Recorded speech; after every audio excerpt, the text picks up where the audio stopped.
और उनकी बंधुओं और कैसे चल रही है पढ़ाई लिखाई भाइयों और उनकी बहनों सुनो सुनो सुनो ध्यान से सुनो। आज का खेला, आज हम फिनिश करने वाले अपने chapter body fluid and circulation को।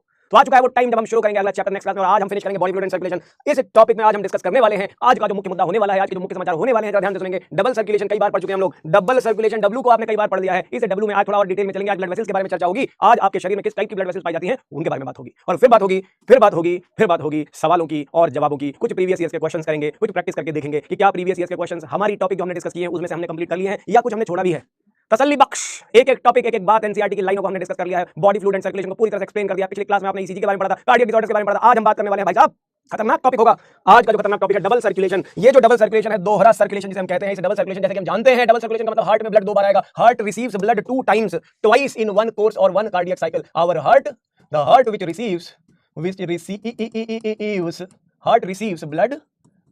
receives blood twice from two sources in a single cardiac cycle। Single cardiac cycle में हार्ट में ब्लड दो बार जाता है, इसी को कहते हैं डबल सर्कुलेशन। और इस डबल सर्कुलेशन को, पूरे डबल सर्कुलेशन को डिवाइड कर सकते हो आप दो पार्ट्स में, एक जिसे कहते हैं पल्मोनरी सर्कुलेशन और एक जिसे कहते हैं सिस्टमिक, मतलब एंटायर डबल सर्कुलेशन। सचित्र इसको एक्सप्लेन किया था मैंने आपको कि जो कंप्लीट डबल सर्कुलेशन है, अगर आप इसको समझने की कोशिश करते हो थोड़ा गहराई से, तो आपको ये समझ आता है कि ये जो हमारा हार्ट है, ये जो हार्ट है, इस हार्ट के जो पार्ट्स हैं, इस पूरे सर्कुलेटरी सिस्टम में अगर आप देखो तो हमारे लंग्स, हमारे प्यारे खूबसूरत लंग्स की अगर मैं बात करूं, ये मान लो आपके लंग्स हैं, और ये है आपका बॉडी का पार्ट या टिश्यू, ये है बॉडी पार्ट, ये है लंग्स। इसे लिख लेते हैं भाई, शर्माने की क्या है बात, जब आप हैं हमारे साथ। ये है लंग्स, ये लिख दिया मैंने LUNGS लंग्स, और यहां लिख दिया टिश्यू या मैंने लिख दिया BODY बॉडी। होता क्या है, जब हार्ट ब्लड पंप करता है तो ये बॉडी में जाएगा। लेकिन पहले यहां से शुरू करते हैं। ये जो लंग्स हैं, यहां से लंग्स से ऑक्सीजनेटेड ब्लड हार्ट तक आया। ध्यान से देखें, लंग्स से ऑक्सीजनेटेड ब्लड हार्ट तक आया, और हार्ट से वो ऑक्सीजनेटेड ब्लड पंप हो गया और बॉडी तक आया। हार्ट से वो ऑक्सीजनेटेड ब्लड बॉडी तक आया, और अब ये बॉडी से डीऑक्सीजनेटेड ब्लड वापस हार्ट में आया, और हार्ट से वो डीऑक्सीजनेटेड ब्लड लंग्स तक आया। ये पूरा सर्कुलेशन आपको ये बताता है कि सर्कुलेटरी सिस्टम जो है ह्यूमन का, ये डबल सर्कुलेशन है, जिसमें लंग्स से जहां से CO2 आउट होगी, ये पॉइंट है जहां से आपकी CO2 आउट हो जाएगी, और O2 है जो इन हो जाएगी, लंग्स से कैरी करती है ये पल्मोनरी वेन्स। कौन सी वेन्स? ये है पल्मोनरी वेन्स होती है जो ब्लड, ऑक्सीजनेटेड ब्लड यहां लंग्स से लेकर जाती हैं हार्ट की तरफ। ये ऑक्सीजनेटेड ब्लड कैरी करेंगे। कैसा ब्लड है ये? याद रखेंगे, they carry, pulmonary veins carry oxygenated blood. कैसा ब्लड? ऑक्सीजनेटेड ब्लड जो होगा वो कैरी करेंगी, लंग्स से हार्ट की तरफ ले जाएंगी, और ये लेफ्ट एट्रियम में पोर होगा। यहां लेफ्ट एट्रियम से यही ब्लड अब जाएगा लेफ्ट वेंट्रिकल में, वहां से ये पंप किया जाएगा। ये है सिस्टमिक पार्ट, ये जा रहा है बॉडी में, ये बॉडी में जा रहा है, इसे कह रहे हैं आयोर्टा कहते हैं। ये ऑक्सीजनेटेड ब्लड ये लेकर के बॉडी तक जा रही है, ऑक्सीजनेटेड न्यूट्रिएंट रिच ब्लड, ये ऑक्सीजनेटेड ब्लड बॉडी में लेकर के जा रही है, बॉडी में पहुंचा रही है। बॉडी ने क्या किया? उस न्यूट्रिएंट का, ऑक्सीजन का इस्तेमाल किया। अब यहां इस बॉडी से जो वेस्ट होगा, जो मेटाबॉलिक वेस्ट होगा, जो CO2 होगी, वो यहां से ऐड कर दी जाएगी। जो मेटाबॉलिक वेस्ट होगा, जो CO2 होगा, कह रहे हैं O2 और न्यूट्रिएंट यहां इन हुआ, CO2 यहां से आउट हुआ, O2 यहां पे डिलीवर हुआ, CO2 आउट हुआ, और अब ये ब्लड हो चुका है डीऑक्सीजनेटेड, ये डीऑक्सीजनेटेड हो चुका है। अब ये देखें, ये ग्रेट वेन्स कही जाती हैं, ग्रेट वेन्स या वेना कावा कह लो, कोई दिक्कत नहीं, कोई बेइज्जती नहीं है। इन्हें हम कहते हैं वेना कावा। क्या कहते हैं? इन्हें वेना कावा कहते हैं। ग्रेट वेन्स या वेना कावा होती हैं, ये ब्लड लेकर के आती है राइट एट्रियम में। कहां लाती हैं? Right atrium. देख सकते हो, ये लेफ्ट एट्रियम, ये राइट एट्रियम, ये राइट वेंट्रिकल, और ये लेफ्ट वेंट्रिकल है। तो अब देखिए, राइट वेंट्रिकल में ये डीऑक्सीजनेटेड ब्लड राइट एट्रियम से आएगा, और ये पंप कर दिया जाएगा पल्मोनरी आर्टरी के थ्रू। कौन सी आर्टरी बेटा? ये है पल्मोनरी आर्टरी। कौन सी आर्टरी है ये? Pulmonary artery. पल्मोनरी आर्टरी होती है जो ब्लड को यहां से कैरी करके ले जाती है लंग्स में। तो ये रही पल्मोनरी आर्टरी, जिसमें डीऑक्सीजनेटेड ब्लड जा रहा है। कैसा ब्लड है? डीऑक्सी ब्लड है, डीऑक्सीजनेटेड ब्लड होता है। तो डीऑक्सीजनेटेड ब्लड का फ्लो यहां right part of the heart से हो रहा है, और ऑक्सीजनेटेड ब्लड का flow left part of the heart से हो रहा है। लंग्स से जो ऑक्सीजनेटेड ब्लड है पल्मोनरी वेन से होता हुआ लेफ्ट एट्रियम में आता है, लेफ्ट एट्रियम से ये लेफ्ट वेंट्रिकल में जाता है, और अोर्टा से ये पंप हो जाता है पूरी बॉडी में। ये ऑक्सीजनेटेड ब्लड बॉडी में है, और बॉडी से डीऑक्सीजनेटेड ब्लड जो होगा ग्रेट वेन्स के थ्रू। ये कैसा ब्लड है? ये ब्लड है डीऑक्सीजनेटेड ब्लड। कैसा ब्लड है? डीऑक्सीजनेटेड ब्लड है। ये बॉडी से निकला हुआ ब्लड डीऑक्सीजनेटेड है, और ये हार्ट के राइट एट्रियम में पोर किया जाता है। यहां तो अब आप देखोगे ये पूरा का पूरा सर्कुलेशन, डबल सर्कुलेशन, मतलब दो अलग अलग तरह का सर्कुलेशन। एक ही हार्ट है, 4 चैम्बर हैं, इनमें से आधा लेफ्ट हिस्सा जो होता है, हार्ट का आधा हिस्सा जो लेफ्ट वाला पार्ट होता है उसमें ऑक्सीजनेटेड ब्लड है और राइट वाले साइड में डीऑक्सीजनेटेड ब्लड है। तो हार्ट में ये ऑक्सीजनेटेड और डीऑक्सीजनेटेड ब्लड अलग अलग आता है, इसी को कहते हैं डबल सर्कुलेशन। अब ये डबल सर्कुलेशन किस तरीके से बॉडी में फ्लो कर रहा है, इसके लिए आर्टरीज, वेन्स और आर्टेरियोल्स, कैपिलरीज जैसे बहुत सारी ब्लड वेसल्स का बहुत बड़ा नेटवर्क फैला हुआ है पूरी बॉडी में। डिफरेंट टाइप्स की ब्लड वेसल्स का जाल फैला हुआ है, नेटवर्क फैला हुआ है, जो ये सब काम कर पाता है। लेकिन डबल सर्कुलेशन जो हम पढ़ रहे हैं, डबल सर्कुलेशन का मतलब हार्ट में ब्लड 2 बार आता है, 2 बार आता है, एक कार्डियक साइकिल में 2 बार ब्लड रिसीव होता है। इसीलिए इस पूरे सर्कुलेशन को डिवाइड किया गया 2 पार्ट्स में। अगेन ये जो डबल सर्कुलेशन को हम समझ रहे हैं ह्यूमंस के केस में, अगर हम बात कर रहे हैं डबल सर्कुलेशन, हमने कई बार पढ़ा है, अब हम ह्यूमन से रिलेटेड डबल सर्कुलेशन पढ़ रहे हैं। ये जो डबल सर्कुलेशन होती है, इस डबल सर्कुलेशन को 2 पार्ट में डिवाइड किया गया। एक जिसे कहते हैं सिस्टेमिक सर्कुलेशन, क्या कहते हैं, सिस्टेमिक सर्कुलेशन, और दूसरा जिसे कहते हैं सिस्टेमिक सर्कुलेशन के बाद जो है उसे कहते हैं सेकंड पल्मोनरी सर्कुलेशन। क्या कहते हैं, पल्मोनरी सर्कुलेशन। तो 2 तरह का सर्कुलेशन है, सिस्टेमिक एंड पल्मोनरी। तो ये सिस्टेमिक और पल्मोनरी 2 तरह का सर्कुलेशन, इसे समझना पड़ेगा आपको कि होते क्या है। सिस्टेमिक का मतलब टर्म डिराइव्ड फ्रॉम सिस्टेमा, सिस्टेमा से सिस्टेमिक का मतलब होता है बॉडी, बॉडी या टिश्यूज की जब मैं बात करता हूं तो ये होता है सिस्टेमिक।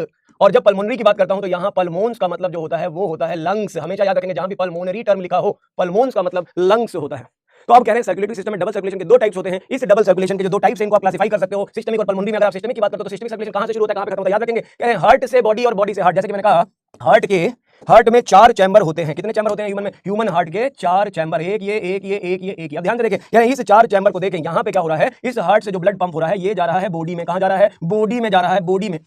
ये कैसा ब्लड है, ऑक्सीजनेटेड ब्लड है। तो कह रहे हैं हार्ट से बॉडी, हार्ट से बॉडी, और बॉडी से जो ब्लड रिटर्न हो रहा है वो वापस आ रहा है हार्ट में। ये देखो, तो कह रहे हैं ये जो पाथवे देख रहे हो, सर्कुलेटरी पाथवे जो देख रहे हो, हार्ट से बॉडी और बॉडी से हार्ट। कहां से, हार्ट के कौन से चैम्बर की बात हो रही है, ध्यान से देखेंगे, हार्ट के कौन से चैम्बर की बात हो रही है ये भी तो देखे जरा। कह रहे हैं हार्ट का जो चैम्बर ये काम कर रहा है, ये नेक काम कर रहा है, ये है लेफ्ट वेंट्रिकल। तो लेफ्ट वेंट्रिकल से बॉडी में ऑक्सीजनेटेड ब्लड का जाना और बॉडी से हार्ट में, बॉडी से हार्ट के राइट एट्रियम तक आना। कह रहे हैं ये जो सर्कुलेशन का पाथवे है, लंग्स, हार्ट के लेफ्ट वेंट्रिकल से जो ब्लड पंप हो गया, यहां से शुरुआत हो जाती है। ये जो ब्लड पंप हो गया यहां, हार्ट से जो ब्लड पंप हो गया यहां से शुरुआत हो जाती है सिस्टेमिक सर्कुलेशन। मैंने क्या बताया, सिस्टेमिक सर्कुलेशन मतलब हार्ट से बॉडी, ये देखें हार्ट से बॉडी ये ब्लड पंप हुआ और अब ये बॉडी से रिटर्न होगा डीऑक्सीजनेटेड ब्लड, बॉडी से रिटर्न होगा ये डीऑक्सीजनेटेड ब्लड। तो ये पूरा पाथवे आप जो देख रहे हो हार्ट से बॉडी और बॉडी से हार्ट तक का, इसे कहते हैं सिस्टेमिक सर्कुलेशन। क्या कहते हैं, इसे सिस्टेमिक कहते हैं। अब इसमें जो भी ब्लड वेसल्स आ रही हैं वो सारी की सारी सिस्टेमिक सर्कुलेशन का पार्ट होगी। किसका पार्ट होगी, सिस्टेमिक सर्कुलेशन का पार्ट होगी। और वहीं इसके दूसरी तरफ अगर मैं दिखाऊं, इधर दूसरी तरफ इसका दूसरा पार्ट देखें, पार्ट 2 अगर आप देखें, ये है ह्यूमन का हार्ट, ये है ह्यूमन हार्ट के चारों चैम्बर्स, ये रहे हार्ट के चारों चैम्बर्स। इन चैम्बर्स में आप ध्यान से देखें, कह रहे हैं यहां लंग्स हैं, ये है लंग्स, पल्मोन्स का मतलब है लंग्स। तो अब कह रहा हूं, मैं कहना क्या चाहता हूं, मैं ये कहना चाहता हूं कि लंग्स से जब ब्लड पंप किया जाता है, भेजा जाता है, लंग्स से जब ब्लड भेजा जाता है तो लंग्स से ये जाता है हार्ट के कौन से चैम्बर में, हार्ट के लेफ्ट एट्रियम में जाता है। लंग्स से हार्ट के लेफ्ट एट्रियम में जाता है। ये तो ऑक्सीजनेटेड ब्लड है, लेकिन हार्ट जो होता है वो जो डीऑक्सीजनेटेड ब्लड इसे मिला है, उस डीऑक्सीजनेटेड ब्लड को जो इसके अंदर भरा हुआ था, यहां पे जो भरा हुआ डीऑक्सीजनेटेड ब्लड था, ये डीऑक्सीजनेटेड ब्लड हार्ट ने पंप कर दिया लंग्स की तरफ ऑक्सीजनेशन के लिए। तो आप अगर समझ पा रहे हैं तो बिल्कुल समझें। कह रहे हैं यहां राइट वेंट्रिकल से जो ब्लड पंप हुआ है, राइट वेंट्रिकल से जो ब्लड पंप हुआ है डीऑक्सीजनेटेड ब्लड, वो लंग्स में जाता है और लंग्स में जाने के बाद ये देखें ये आ गया लंग्स में। कह रहे हैं लंग्स में जाने के बाद इसका ऑक्सीजनेशन होता है और यहां से ये ब्लड भेजा जाता है हार्ट के चैम्बर में, जिसका नाम है लेफ्ट एट्रिया। क्या कहते हैं इसको, लेफ्ट एट्रिया। तो सीधा सा पार्ट है सिस्टेमिक सर्कुलेशन, लेफ्ट वेंट्रिकल से पंप होने से लेकर के बॉडी तक और बॉडी से रिटर्न आकर के हार्ट के राइट एट्रियम तक का सर्कुलेशन जो होता है ये होता है सिस्टेमिक। और वही चीज अगर हम यहां बात करते हैं पल्मोनरी सर्कुलेशन की, तो हार्ट से लंग्स राइट वेंट्रिकल से पंप किया लंग्स में, राइट वेंट्रिकल से लंग्स में, और लंग्स से लेफ्ट एट्रिया में आना, लंग्स से लेफ्ट एट्रिया में आना, इसे कहते हैं पल्मोनरी सर्कुलेशन। ये पूरा सर्कुलेशन आप यहां सिस्टेमिक देख रहे हो, ये कहोगे इसे पल्मोनरी सर्कुलेशन, पल्मोनरी सर्कुलेशन। तो ये 2 तरह का सर्कुलेशन बॉडी में होता है। डबल सर्कुलेशन क्या है, वो ये है, इसको अलग अलग डिवाइड किया तो आधा हिस्सा सिस्टेमिक सर्कुलेशन, आधा हिस्सा pulmonary circulation. Systemic circulation heart से बॉडी, बॉडी से हार्ट, पल्मोनरी सर्कुलेशन हार्ट से लंग्स, लंग्स से हार्ट की तरफ होता है, हार्ट से लंग्स और लंग्स से हार्ट की तरफ होता है। तो ये हो गई आपकी कहानी। अब अगला पॉइंट, यानी ये सब जो सर्कुलेशन बॉडी में हो रहा है ये कैसे हो रहा है, ये होने के लिए ब्लड वेसल का एक नेटवर्क फैला हुआ है, ब्लड वेसल का एक नेटवर्क है, जो जाल फैला हुआ है ब्लड वेसल का। तो क्वेश्चन उठता है ये ब्लड वेसल जो होती हैं, जिन्हें आर्टरीज और वेन्स कहते हैं, आखिर ये ब्लड वेसल जो होती हैं क्या भाई, किस तरह का स्ट्रक्चर होता है इनका, आपस में क्या डिफरेंस है, हम इसे आर्टरी करें, इसे वेन करें, क्या डिफरेंस है। तो अगर हम अगले टॉपिक पे चलें ब्लड वेसल्स, तो आप लिखेंगे ब्लड वेसल्स क्या होती हैं, वो वेसल्स होती हैं, ये वो स्ट्रक्चर्स होते हैं जिनके थ्रू ब्लड का फ्लो, ब्लड ट्रांसपोर्ट कराया जाता है बॉडी में एक जगह से दूसरी जगह, मतलब जिस रोड पे होकर के ब्लड जाएगा, जिस रोड से, जिस ट्रैक से होकर के जाएगा, उसका नाम है ब्लड वेसल्स। तो ब्लड वेसल्स में मेनली अगर हम देखें तो ब्लड वेसल जो नेटवर्क ऑफ वेसल्स हैं, इनमें आपके पास होती हैं आर्टेरीज, ये मेजर है आर्टेरीज, फिर डिवाइड होती हैं आर्टेरियोल्स में, आर्टरीज डिवाइड होती हैं आर्टेरियोल्स में, और फिर आती हैं कैपिलरीज, कैपिलरीज होती हैं, जो नेटवर्क होता है किसी टिश्यू किसी साइट पे, जो साइट ऑफ डिफ्यूजन बनाता है वो होती है कैपिलरीज, और एट द एंड अब होती हैं वेन्स और वेन्यूल्स। वेन्स और वेन्यूज। जो छोटी डिवीजन है उन्हें वेन्यूज कहते हैं, जो बड़ी डिवीजन है उन्हें कहते हैं वेन्स। तो इस तरीके से हमारी बॉडी में ब्लड वेसल्स का एक पूरा जाल फैला हुआ है, जो बॉडी में हार्ट से जो ब्लड पंप हुआ है उस ब्लड को लेकर के टिश्यू तक जाती है। किस तरीके से जाएंगी, मतलब थोड़ा सा इसको और ब्रीफ करके और समझाने की कोशिश करता हूं मैं, और थोड़ा समझाने की कोशिश करता हूं मैं। हार्ट रहा ये, बार बार ये हार्ट, हजार बार ये हार्ट, जितनी बार बनाना पड़े मुझे कोई दिक्कत नहीं है, क्योंकि दिल तो दिल है भाई। ये देखें, ये जो दिल की बातें हो रही हैं आपके सामने, आपके बीच में, जनता के साथ, जनता के बीच में जो हम दिल की बातें बार बार कर रहे हैं, इस बार बार ये देखें यार, ये जो ब्लड पंप हुआ है, हार्ट से जो ब्लड पंप हुआ है, ये ऑक्सीजन का कैरिंग ब्लड है, इसके अंदर खूब सारा ऑक्सीजन लेकर के आया है, ऑक्सीजन से भरा हुआ खून है ये जो ऑक्सीजन से भरा हुआ खून है वो आकर के अब एक जगह जहां पहुंचता है, यहाँ पे ये छोटी छोटी ब्रांचेस में डिवाइड हो जाता है। टिश्यू के पास पहुंचने के बाद ये ऐसी छोटी छोटी ब्रांचेस में डिवाइड हो जाता है, और इसके बाद इसका कनेक्शन होता है, इसके बाद इनका कनेक्शन बनता है नए नए ब्लड वेसल के ग्रुप से, और उस नए ब्लड वेसल के ग्रुप को हम यहाँ पे आप देख सकते हैं, यहाँ से अब ये ट्रैवल करेगा और ये पहुंचेगा अपने फिर से हार्ट के चैम्बर में। रिटर्निंग है ये। अब थोड़ा सा समझने वाली बात यहाँ पे क्या है, समझने वाली चीज यहाँ पे ये है, पहले मैं आपको थोड़ा सा हार्ट को थोड़ा ऐसा बनाऊं, मतलब है, समझ रहे हो ना, हार्ट थोड़ा ब्राइट दिखे भाई, ऐसे है, हल्का नहीं दिखना चाहिए, हार्ट की बात हल्के में होनी चाहिए भाई। तब देखेंगे कह रहे हैं यहाँ जो हार्ट ने ब्लड पंप किया है, इसको समझे, कह रहे हैं ये जो ब्लड पंप हुआ है ना, ये जो ब्लड हो करके यहाँ से जा रहा है, ये जो ब्लड जा रहा है, देखें ये जा रहा है, मतलब हार्ट से दूर जा रहा है, हार्ट से दूर जा रहा है, टिश्यू की ओर जा रहा है। किसकी ओर जा रहा है भाई, यहाँ पे टिश्यू है, यहाँ पे हमारी सेल्स हैं, ये हमारे टिश्यू सेल्स या ऑर्गन हम कहें तो ये बॉडी में ऑर्गन या टिश्यू है जहाँ पे ब्लड की सप्लाई भेजी गई है। ब्लड की सप्लाई भेजी गई तो हार्ट से आगे जाने वाली ब्लड वेसल जो होती है इसे कहते हैं आर्टरीज। आप देख सकते हो, इसे समझो जरा, बहुत इंपॉर्टेंट पॉइंट है। हार्ट से जो भी ब्लड वेसल ब्लड को हार्ट से दूर ले जाती है उसे हम आर्टरीज कहते हैं। लेकिन अब ये आर्टरी जो यहाँ गई है वो वहां कह रहे पूरी आर्टरी ये जो जा रही है इसके अंदर ऑक्सीजन न्यूट्रिएंट भरा हुआ है, लेकिन क्या ये हर जगह ऐसे छोड़ती चली जाएगी, रास्ते में भी सारी गिराते चली जाएंगी? नहीं, ऐसे नहीं। यार सवारी एक बार बैठी है, दिल्ली से जयपुर की गाड़ी जा रही है, तो दिल्ली से जयपुर जब तक जयपुर वो पहुंच नहीं जाएगी सवारी को उतरने नहीं देगा, ये लॉक कर दिया, कह रहे रास्ते में नहीं गिराएगा। उसी तरह जब हार्ट ब्लड को पंप करता है तो रास्ते में जो ब्लड वेसल्स होती है वो वहां गिराती नहीं है, सवारी उतारती नहीं है, वो उसके अंदर जो ऑक्सीजन न्यूट्रिएंट को लेकर के टिश्यू के अंदर जाती है, वहां पे ये डिवाइड करती है छोटी छोटी ब्रांचेस में। ये जो ब्रांचेस होती हैं ये वो स्मॉल माइन्यूट वेसल्स होती हैं, ये वो स्मॉल माइन्यूट वेसल्स होती हैं जिन्हें कहते हैं कैपिलरीज। ये वो स्थान है जो साइट ऑफ डिफ्यूजन बनाता है, यही वो जगह है जहां पे न्यूट्रिएंट और गैसेस एक्सचेंज होती है, ये कैपिलरीज बनाती हैं साइट ऑफ एक्सचेंज बनाती है। यही वो जगह है जहां चीजों की एक्सचेंज, मटेरियल का एक्सचेंज होगा, मतलब O2, यहां से O2 डिलीवर की जाएगी इस टिश्यू को, न्यूट्रिएंट दिया जाएगा इस टिश्यू को, और टिश्यू ने जो कचरा बनाया है वेस्ट वो कलेक्ट किया जाएगा। मतलब ये वो जगह है जहां पे वेस्ट या कार्बन डाइऑक्साइड इन सब चीजों को यहां ऐड किया जाता है। साइट ऑफ डिफ्यूजन होती है कैपिलरीज। तो ये कैपिलरीज होती हैं जहां डिफ्यूजन हो रही है। आर्टरीज मेजर बड़ी होती हैं, उनकी छोटी ब्रांचेस को आर्टेरियोल्स कहते हैं। तो आर्टरीज डिवाइडेड हो जाएंगी, इसकी छोटी छोटी जो ब्रांचेस होती हैं आर्टरीज की, आर्टरी होती हैं पहले और फिर आर्टेरियोल्स में ये डिवाइड कर जाती है। Artery divided into arterioles, but जिस जगह एक्सचेंज होगा वो जगह कौन सी होगी, वो होगी कैपिलरीज। अब आती है छोटी छोटी वेन्स जिन्हें वेन्यूल्स कहते हैं। फाइनली जो ये रिटर्निंग जा रहा है, आप देखो अब कह रहे हैं वही जो वेस्ट यहां से इकट्ठा हुआ वो अब कलेक्ट किया गया और हार्ट की तरफ जा रहा है। ये देखो, हार्ट की तरफ टुवर्ड्स हार्ट जा रहा है, तो ब्लड का वो नेटवर्क जो हार्ट की तरफ जाएगा, जिस वेसल के थ्रू जाएगा, उन्हें कहते हैं हम वेन्स। क्या कहते हैं? वेन्स कहते हैं। तो ये बन गई वेन्स। तो वेन्स का काम क्या होता है बच्चों? वेन्स ब्लड को हार्ट की तरफ लाती हैं, आर्टरीज ब्लड को हार्ट से दूर ले जाती हैं। कोई भी आर्टरी हो, कोई एक्सेप्शन नहीं है, इसमें ध्यान रखेंगे। All arteries carry blood away from heart. तो इस तरीके से जो ब्लड वेसल का नेटवर्क पूरे बॉडी में फैला हुआ है, यही है ब्लड वेसल जो ट्रैक देती है ब्लड के ट्रांसपोर्ट के लिए। ब्लड वेसल की स्टडी को हम क्या कहते हैं? Angiology. Study of blood vessels, study of blood vessels called, blood vessels की जो स्टडी होती है उसे कहते हैं कॉल्ड एंजियोलॉजी। स्टडी जब हम ब्लड वेसल्स की करते हैं उसे एंजियोलॉजी कहते हैं। अभी जो एंजियोलॉजी इसमें हम ब्लड वेसल्स के बारे में अध्ययन करते हैं, कंप्लीट अध्ययन करते हैं। किसी भी एक ब्लड वेसल की हम बात करें, एक ब्लड वेसल ले लो, नॉर्मली किसी एक ब्लड वेसल के अंदर 3 लेयर्स पाई जाती है। किसी एक नॉर्मल ब्लड वेसल के अंदर हम देखें in general wall of blood vessel, मतलब हिस्टोलॉजी की बात मैं करने जा रहा हूं, किसी भी ब्लड वेसल की वॉल ऑफ ब्लड वेसल्स। तो मैंने बताया आर्टरी होती है, आर्टरीज होती है, कैपिलरी होती है, वेन्स होती है। किसी नॉर्मल किसी भी एक ब्लड वेसल में जो वॉल होती है, वॉल ऑफ ब्लड वेसल जो होती है, वॉल ऑफ ब्लड वेसल्स जो होती है, दैट कंसिस्ट ऑफ 3 लेयर्स। कितनी लेयर्स होती है बेटा? 3 लेयर्स होती हैं, 3 लेयर होती है। पहली लेयर का नाम होता है, एक होती है जिसे कहते हैं, एक लेयर होती है जिसे कहते हैं ट्यूनिका एक्सटर्ना। इसे एक्सटर्नल लेयर भी कहते हैं, इसे एडवेंटिशियस लेयर भी कहते हैं, इसलिए ट्यूनिका एडवेंटिशिया भी कह सकते हो, एडवेंटिशियस लेयर है ये।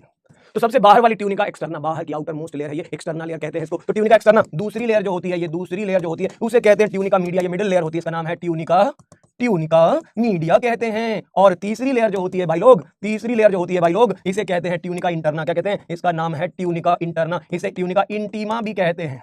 Tunica intima inner most layer. तो 3 लेयर हो गया, आउटर मोस्ट, मिडिल लेयर और इनर मोस्ट। नाम से समझा, इंटीमा इंटरनल, मीडिया मिडिल और एक्सटर्नल जिसे एडवेंटिशियस लेयर कहते हैं। तो 3 लेयर्स से बनी होती है एक ब्लड वेसल। एक ब्लड वेसल की वॉल में आप देखोगे, एक ब्लड वेसल की वॉल में ये 3 लेयर्स पाई जाती हैं, एक, ये 2 और ये 3 लेयर। तो 3 लेयर की बनी होती है एक ब्लड वेसल। ये इंटाइमा हो गई, ये मीडिया हो गई, और जो बाकी बचा वो हो गया एक्सटर्ना की लेयर, ये हो गई मीडिया, और बाकी जो बची वो हो गई एक्सटर्ना। मतलब अगर नंबरिंग कर दूं मैं तो ये हो गई फर्स्ट लेयर, ये हो गई सेकंड लेयर और ये हो गई थर्ड लेयर। तो आप आउटर मोस्ट लेयर देखोगे किसी भी ब्लड वेसल में तो वो बनी होती है फाइब्रस कनेक्टिव टिश्यू की। किसकी बनी होती है? ये बनी होती है फाइब्रस कनेक्टिव टिश्यू की, जिसमें ज्यादातर कोलेजन फाइबर्स पाए जाते हैं। ये फाइब्रस कनेक्टिव टिश्यू होता है जो आउटर मोस्ट कवरिंग बनाता है, जो प्रोटेक्टिव कवरिंग बनाता है, जो मेनली कोलेजन फाइबर से बना है। किससे बना है? मेनली कोलेजन फाइबर्स का बना होता है। यहाँ पे मेनली ये कोलेजन फाइबर्स का बना है, outer most layer collagen fibre main होती है। ये एक डेंस इरेगुलर कनेक्टिव टिश्यू है जहाँ पे फाइबर्स इरेगुलरली डिस्ट्रीब्यूटेड है। मेनली कोलेजन फाइबर पाए जाते हैं जो कि इसे प्रोटेक्शन भी प्रोवाइड करते हैं। एक्सटर्नल लेयर या एडवेंटिशियस लेयर कहा जाता है इसे। लेकिन अगर हम वही मिडिल लेयर की बात करें तो इसमें मेन जो होता है, मेन रोल जो होता है वो होता है स्मूथ मसल्स का। ये बना होता है smooth muscles and elastic fibres. किसका बना है? इलास्टिक फाइबर्स का बना होता है।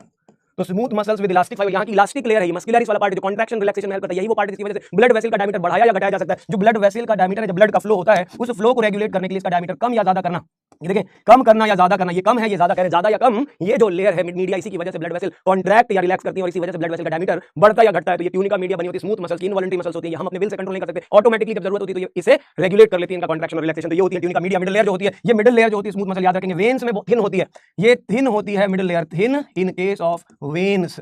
वेन्स में ये लेयर थिन पाई जाती है आर्टरीज के कंपेयर में, as compare to arteries, as compared to, as या व्हेन कंपेयर्ड विद आर्टरीज। तो जब इन्हें आप आर्टरीज से कंपेयर करोगे तो ये होती है थिन वेन्स की मीडिया। और वही इंटाइमा की बात करो तो ये सबसे अंदर की लेयर है, ये बहुत important question, simple squamous epithelia जिसे हम कहते हैं एंडोथीलिया, ये बनी होती है एंडोथीलिया की। और इलास्टिक मेम्ब्रेन भी इसमें पाया जाता है, इलास्टिक मेम्ब्रेन भी इसमें होती है। तो इसमें एंडोथीलिया होगी और इलास्टिक मेम्ब्रेन होती है। एंडोथीलिया जो होती है वो simple squamous cells, flat cells से बनी होती है, सिंपल स्क्वेमस सेल्स होती है। स्क्वेमस का मतलब होता है फ्लैट सेल्स। कैसी सेल्स होती है? फ्लैट सेल्स होती हैं विद इलास्टिक मेम्ब्रेन। तो यहाँ पे एक हो गई आपकी एंडोथीलिया, दूसरी इलास्टिक मेम्ब्रेन होती है। इनर मोस्ट लेयर इसे कहते हैं इंटाइमा, जो लाइनिंग बनाती है ब्लड वेसल की, सबसे अंदर की वेसल, ब्लड जिसके कांटेक्ट में है वो यही इंटाइमा की लेयर होती है। तो मैंने कहा ब्लड वेसल का network, arteries, veins, venues, capillaries हैं। तो कह रहे हैं इनमें नॉर्मली किसी ब्लड वेसल में ये 3 लेयर होती है, लेकिन ध्यान रखने वाली बात है कि कैपिलरीज के केस में ये जो कैपिलरीज होती हैं, इन कैपिलरीज में इंपॉर्टेंट पॉइंट है कि इनमें कैपिलरीज के केस में ट्यूनिका एक्सटर्ना और मीडिया दोनों एब्सेंट होती हैं। भाई और बहनों, ट्यूनिका मीडिया और एक्सटर्ना दोनों एब्सेंट होती है। मैंने बताया अभी, कैपिलरीज बनाती हैं साइट ऑफ डिफ्यूजन, कैपिलरीज बनाती हैं वो पॉइंट जहां गैस एक्सचेंज होता है। टिश्यू लेवल पे ऑक्सीजन की एंट्री टिश्यू को देना, CO2 को टिश्यू से लेना, न्यूट्रिएंट टिश्यू को देना, कचरा टिश्यू से उठाना, ये सब एक्सचेंज यहां होता है। और इसके लिए यहां की लेयर जितनी थिन होगी, जितना ईजी होगा उतना, कह रहे जितनी थिन होगी उतना ईजी होगा एक्सचेंज या न्यूट्रिएंट का इंटेक करना। इसलिए नेचर ने कैसा इनको इवॉल्व किया है भाई साहब, क्या इंजीनियरिंग है, माइंड ब्लोइंग। ये माइंड ब्लोइंग है भाई साहब, ये माइंड ब्लोइंग इंजीनियरिंग नेचर ने जो हमारी बॉडी को स्ट्रक्चर दिया है। या हम कहें कि हमने समय के साथ जो एवोल्यूशन किया है, हमने जो समय के साथ एवोल्यूशन किया है ना, वो एवोल्यूशन बड़ा ही खतरनाक है। बहुत कुछ खोया, बहुत कुछ पाया, धीरे धीरे धीरे धीरे धीरे क्या किया हमने? अपने आप को इवॉल्व किया है कि नहीं? तलवारों पे सवार दिए तब जाकर के, आपको तो पता ही होगा, बाकी आगे की कहानी आपको पता ही है, तलवारों पे सवार दिए तब जाकर के क्या किया तब जाकर के अपना ये शरीर पाया है। मतलब कहने का ये है, इतनी मेहनत के बाद, हजारों सालों बाद हमने ये जिस्म पाया है, ये बॉडी पाई है, ये स्ट्रक्चर पाया है, ये एवोल्यूशन पाया है, ये ब्रेन पाया है, और तब जाकर के हम इस सबको पढ़ पा रहे हैं। ह्यूमन बीइंग्स एक ऐसा हाईली एवॉल्व्ड ऑर्गेनिज्म है जो दूसरे जानवरों के बारे में पढ़ाई कर सकता है और खुद के एवोल्यूशन के बारे में पढ़ाई कर रहा है, because of its brain, because of highly evolved brain. अपने दिमाग की क्षमता के बेसिस पे पूरी दुनिया पे कब्जा कर रखा है इन ह्यूमंस ने। और दुनिया में ये केवल धरती की बात नहीं हो रही, पूरे यूनिवर्स की बात हो रही है, हर जगह पहुंच रहे हैं। ये मार्स पे भी घर और बंगले खरीदने की बात चल रही है आजकल। तो जाने देते हैं, बाद में खरीदेंगे, थोड़ा और पैसे कमा लेते हैं फिर खरीदेंगे, पहले इधर देखें। कह रहे हैं ये जो इंटरनल एक्सटर्नल, इसके लिए आपको यहाँ इंपॉर्टेंट पॉइंट लिखना पड़ेगा कि इन केस ऑफ कैपिलरीज क्या लिखेंगे in case of capillaries, in case of capillaries क्या होती हैं? In case of capillaries tunica media and tunica externa, ये दोनों लेयर क्या होती हैं? आर एब्सेंट, या तो एब्सेंट होती हैं या हाईली रिड्यूस्ड होती हैं। कैसी होती हैं? हाईली रिड्यूस्ड होती हैं। कैसी होती हैं? हाईली रिड्यूस्ड होती है। कहां से ये मच्छर आ गया? कहां से ये मेरी क्लास को डिस्टर्ब करने आ गया है? भाई उड़ाओ इसको, उड़ जाओ काले कामा, उड़ जा काले मच्छर, तेरे मुंह विच खंड पावा, ले जा तू संदेशा मेरा, मैं सदके जावा। तो भाई समझ में आया आपको ब्लड वेसल्स का ये जाल, ये ब्लड वेसल्स का नेटवर्क। जरा आर्टरीज और वेन को कंपेयर कर लेते हैं, आर्टरी और वेन को एक दूसरे से कंपेयर कर लेते हैं, कहानी को और आगे बढ़ाते हैं। लिखते हैं एक तरफ आर्टरी, एक तरफ लिखेंगे आर्टरी और दूसरी तरफ लिखेंगे वेन्स। और सबसे पहले मैंने बताया आर्टरी वो जो ब्लड को हार्ट से दूर ले जाती है बिना किसी एक्सेप्शन के। हार्ट के लिए याद रखेंगे, ब्लड वेसल के लिए याद रखेंगे, आर्टरीज वो होती हैं जो ऑलवेज कैरी करती हैं ब्लड अवे फ्रॉम हार्ट। क्या करती हैं? They always carry blood away from heart, और veins always carry blood towards heart, heart की तरफ लाने वाली, हार्ट से दूर ले जाने वाली। तो ध्यान से सुने, towards and away। तो सबसे पहले हम लिखेंगे the blood vessels which carry blood, they carry blood away from heart, बिना किसी एक्सेप्शन के याद रखेंगे, away from heart। सारी की सारी आर्टरी हार्ट से दूर ले जाती हैं ब्लड को, हार्ट से दूर ले जाती हैं ब्लड को। दूसरा पॉइंट कह रहे हैं ये जनरली, इनमें जनरली अब लिखा मतलब यहाँ एक्सेप्शन मिल जाएगा, कैरी ऑक्सीजनेटेड ब्लड। क्या कैरी करती हैं? ऑक्सीजनेटेड ब्लड कैरी करती हैं। इनमें ऑक्सीजन वाला ब्लड पाया जाता है, लेकिन एक्सेप्शन है, एक्सेप्ट पल्मोनरी आर्टरी। अभी डायग्राम में भी बताया मैंने, एक्सेप्ट पल्मोनरी, यहाँ एक्सेप्शन आपको मिल जाएंगे, accept pulmonary artery, accept pulmonary artery, ये एक्सेप्शन है। बाकी आप देखोगे arteries always carry blood away from heart, दिल से दूर जाती है, दिल से अवे जाती है, ऑक्सीजन और न्यूट्रिएंट की सप्लाई को टिश्यू तक पहुंचाती है, लेकिन एक्सेप्शन है पल्मोनरी आर्टरी। आर्टरीज में ट्यूनिका मीडिया इसकी थिक होती है, ट्यूनिका मीडिया थिक होती है, इसीलिए आर्टरीज की ल्यूमेन जो स्पेस होता है, कैविटी होती है, ल्यूमेन आर्टरीज का वाइड होता है, ये चौड़ी होती है। ल्यूमेन वाइड होता है, ऐसा होता है? अरे नहीं रे नहीं, अगर ये याद कर लिया तो फंस जाओगे, ये याद कर लिया तो फंस जाओगे। ल्यूमेन वाइड नहीं होती है, आपको समझाना पड़ेगा। पहले चित्र से समझाऊंगा तब आपको समझ में आएगा। पहले आपको चित्र समझना पड़ेगा। ये देखें, कह रहे हैं ये रही इसकी स्ट्रक्चर में, ये देखें, ये है आर्टरी की आउटर मोस्ट लेयर, ये आउटर मोस्ट लेयर। अब देखें, अब जरा देखें, कह रहे हैं मिडिल लेयर इसकी थिकेस्ट होती है, इसकी मिडिल लेयर जो भगवान ने इसे दी है, भगवान का दिया हुआ सब कुछ है इसकी मिडिल लेयर में। जो मिडिल लेयर है वो थोड़ी ज्यादा थिक होती है। कैसी होती है? ज्यादा थिक होती है, मतलब और भी थिक बनाएंगे हम इसको। मजा नहीं आया अभी पहले वाले में, जाओ भाई। हाँ, अभी देखेंगे, थोड़ा और मोटा करेंगे तब जाके मजा आएगा। हाँ, अब देखो, यानी अभी इसकी कहानी थोड़ा समझ आएगी। तो ये देखें, ये रही मीडिया की लेयर, और अब आएगी जब इनर मोस्ट लेयर, अब जब आएगी इनर मोस्ट लेयर तो इसको हम कर देंगे थिन थिन थिन, बहुत ही थिन, बहुत ही थिन। कलर चेंज करेंगे तब जाकर के थोड़ा मजा आएगा। कलर भी चेंज कर देते हैं, देखेंगे आप सभी लोग, देखोगे आप सभी लोग। ये देखो, हो गई। तो अब देखें, इस चित्र से हमें यह शिक्षा मिलती है, कि ये रही protective layer, outer most tunica externa, adventitious layer है ये, ट्यूनिका एक्सटर्ना नाम है। और ये देखें, ये है ट्यूनिका मीडिया, मिडिल लेयर। और आप देख सकते हो, समझ सकते हो, ट्यूनिका मीडिया इसकी थिकेस्ट होती है, बहुत चौड़ी मोटी होती है, इसीलिए इसकी ल्यूमेन अंदर देखो नैरो है, इसके अंदर जो स्पेस है बहुत कम है। ब्लड का फ्लो इसलिए हाई प्रेशर से होता है, इसलिए ब्लड हाई वेलोसिटी से फ्लो करता है, जिसकी वजह से यहाँ बैक फ्लो का डर नहीं होता। ये इनर मोस्ट लेयर काफी थिन है, ट्यूनिका इंटाइमा इसे कहते हैं, ट्यूनिका इंटरना भी कह सकते हो आप इसे, ट्यूनिका इंटरना या इंटाइमा भी कह सकते हो, कोई लड़ाई नहीं है इसमें। ट्यूनिका इंटीमा ही ट्यूनिका इंटरना है। तो अब आप देखो, ल्यूमेन, इसके बीच का जो स्पेस ये दिख रहा है आपको, ये वाला जो स्पेस दिख रहा है, ये कैसा दिख रहा है? ये दिख रहा होगा बहुत नैरो स्पेस है, इसलिए blood under high pressure flow करता है। तो लिखेंगे lumen, tunica media thick, lumen होती है नैरो, ल्यूमेन होती है नैरो। और जब ल्यूमेन नैरो होती है तो ब्लड का फ्लो अंडर हाई प्रेशर होता है, blood flows under high pressure. याद रखेंगे, सारी आर्टरीज में ब्लड का फ्लो हाई प्रेशर में होता है, blood flows under high pressure, इनका ब्लड का फ्लो हाई प्रेशर में होता है। और हाई प्रेशर में ब्लड जब फ्लो करता है तो बैक फ्लो का डर नहीं रहता, चांस ऑफ बैक फ्लो नहीं होता, इसीलिए इनमें वाल्व्स एब्सेंट होती हैं, वाल्व्स आर एब्सेंट, इनमें वाल्व्स नहीं पाई जाती हैं, बैक फ्लो का चांस नहीं है, इसलिए वाल्व्स की जरूरत नहीं है। तो no valves are required here. Arteries को अगर आप देखोगे तो उनमें कुछ इस तरह की कहानी पाई जाती है। अगर इसी को कंपेयर कर लो वेन्स से, veins always carry blood, they always, ये वेन्स जो होती हैं दे कैरी ब्लड, कोई एक्सेप्शन नहीं है, ब्लड टुवर्ड्स हार्ट। क्या होता है? ये हार्ट की तरफ ले जाती है, टुवर्ड्स हार्ट की तरफ लाती हैं, और ये डीऑक्सीजनेटेड ब्लड कैरी करती हैं, दे कैरी डीऑक्सीजनेटेड ब्लड। इनसे जो कैरी होता है ब्लड वो है डीऑक्सीजनेटेड। लेकिन अगेन द एक्सेप्शन, जैसे वहां एक्सेप्शन था पल्मोनरी आर्टरी, वैसे यहां एक्सेप्शन है पल्मोनरी वेन्स। एक्सेप्ट कौन सी वेन में ऑक्सीजनेटेड ब्लड होता है? Accept pulmonary veins. ये वो वेन्स है जो हार्ट की तरफ लाती हैं ऑक्सीजनेटेड ब्लड लंग्स से, इन्हें कहते हैं पल्मोनरी वेन्स। इसके अलावा अगर हम पॉइंट्स की बात करें तो इनकी ट्यूनिका मीडिया थिन होती है, tunica media middle layer thin होती है। तो अब देखेंगे, अगर इनकी ट्यूनिका मीडिया को अगर आप कंपेयर करेंगे, ट्यूनिका एक्सटर्ना के साथ कंपेयर करें, मीडिया को कंपेयर करें, तो सबसे बाहर की लेयर सबसे पहले देखें, ये रही इनकी सबसे बाहर की layer, tunica externa. Tunica media मैंने कहा इनकी थिन होती है आर्टरी के कंपेयर में, तो देखें ट्यूनिका मीडिया कुछ इतनी बड़ी लेयर है, ये रही ट्यूनिका मीडिया। और ट्यूनिका मीडिया ये रही, तो ट्यूनिका इंटरना तो बिल्कुल वैसी ही होती है जैसे कि उस भाई की थी, आर्टरी भाई साहब की थी। तो ये देखेंगे इनकी ट्यूनिका इंटरना की लेयर जो है, ट्यूनिका इंटरना की जो लेयर है वो यहाँ पे ऐसे हम इसको फिट कर देते हैं। देखो अब आपको क्या शिक्षा मिलती है इस कहानी से, आप देख सकते हो कि यहाँ ट्यूनिका एक्सटर्ना ये है, यहाँ की ये भी वही सेम ट्यूनिका एक्सटर्ना,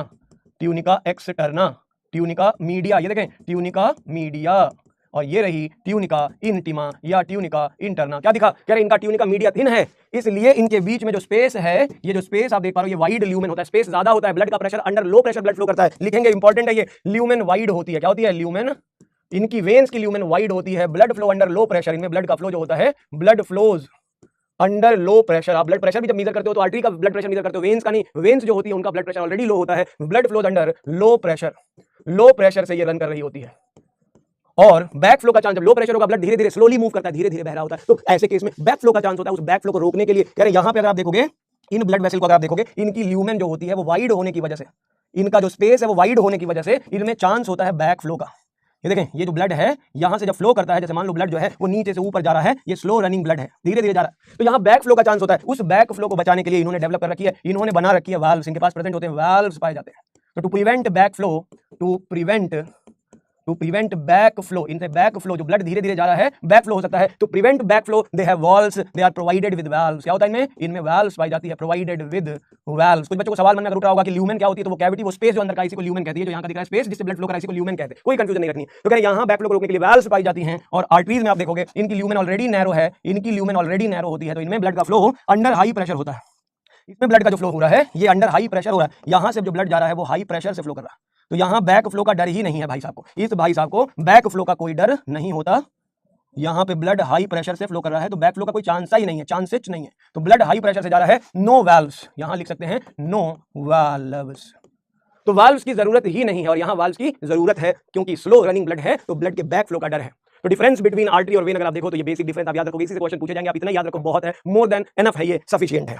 अब देखें कह रहे इस ओवरऑल डबल सर्कुलेशन के साथ साथ हमारी बॉडी में कुछ और सर्कुलेशन एडिशनल भी पाए जाते हैं, एनसीईआरटी ने उसे भी मेंशन किया, फटाफट से पढ़ के क्वेश्चन कर लेते हैं, उनको भी पढ़ लेते हैं। जैसे एक सर्कुलेशन मैंने बताया डबल सर्कुलेशन, उसके अलावा some other circulatory systems which are present in body, जो हमारी बॉडी को सपोर्ट करते हैं। एक सर्कुलेशन होता है जिसे कहते हैं पोर्टल सर्कुलेशन, क्या कहते हैं? Portal circulation. एक और सर्कुलेशन जो हमारी बॉडी सर्कुलेटरी सिस्टम का पार्ट है, portal circulation. Portal circulation.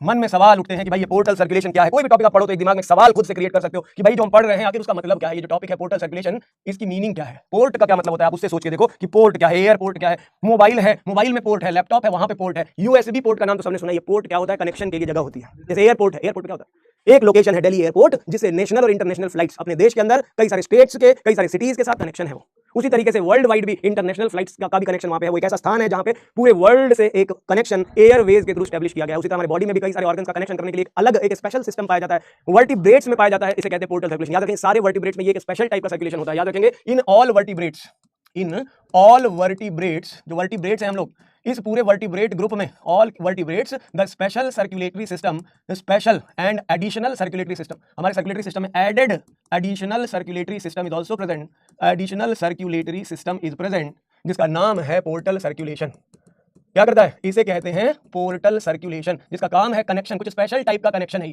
Portal circulation कहते हैं। क्या मतलब होता है? कैसा सर्कुलेशन? पोर्टल सर्कुलेशन हमारी बॉडी में कैसा सर्कुलेशन है? दिस सर्कुलेशन, अगला पॉइंट है this circulation, this circulation connects, अब देखें असली बात आती है, दिस सर्कुलेशन कनेक्ट्स टू और मोर, या ऐसे डायरेक्ट लिखे टू मेजर ऑर्गन्स, जो कनेक्ट करता है, कनेक्ट्स टू मेजर ऑर्गन, हमारी बॉडी के टू मेजर ऑर्गन्स को कनेक्ट कर रहा है, two major organs without interference of heart, without mediation of heart. वहां हार्ट के मीडिएशन की जरूरत नहीं है, मीडिएशन ऑफ हार्ट, वहां हार्ट को मीडिएट करने की जरूरत नहीं। कह रहे दो मेजर ऑर्गन को डायरेक्ट कनेक्ट भी कर दिया है। एग्जांपल के तौर पे समझाता हूं, पहले आप देसी तरीके से इसको समझें। मैं कह रहा हूं क्या? यार पहले के जमाने की बात करें, मतलब जब ऑर्गेनिज्म हाईली इवॉल्व नहीं हुए थे, सिंपल ऑर्गेनाइजेशन वाले रहे होंगे, उससे कंपेयर करें जरा। जब हम पुराने टाइम की बात करते हैं, जब सारी जगहों की फ्लाइटें, हर जगह एयरपोर्ट नहीं होते थे, हर जगह फ्लाइट नहीं जाती थी, तो कैसे जाते थे लोग? पहले कैसे जाते थे लोग? ये देखें, कह रहे हैं ये देखें, ये है दिल्ली, कौन है ये है दिल्ली एयरपोर्ट। कौन है ये है दिल्ली एयरपोर्ट, ये है हमारा हिंदुस्तान का दिल, दिल्ली एयरपोर्ट।